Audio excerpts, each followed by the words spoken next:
Bukod sa kalikasan, kumpirmado ring may epekto sa pagbaha, traffic at hanap buhay ang reclamation project sa Manila Bay.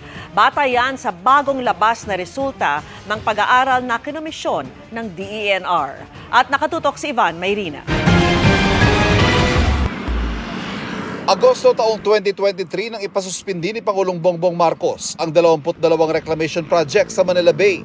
Kailangan daw muna kanyang pag-aralan kung sumusunod naman ito sa tamang patakaran at ang magiging impact o epekto ng reclamation project sa kapaligiran at lipunan. May 2 reclamation site sa Pasay na pinayagan kalaunan na ituloy dahil nakapasa raw sa compliance review ng DENR.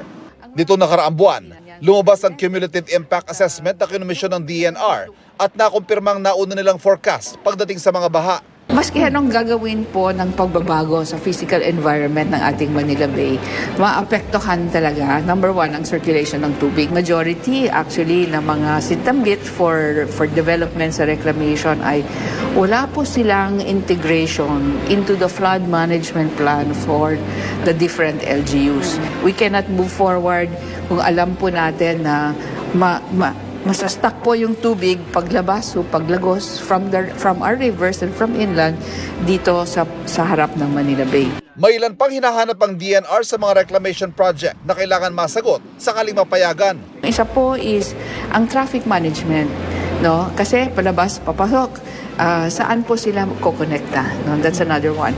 The other one po is saan po kukuha ng tubig ang mga ito? Saan po kukuha ng kuryente?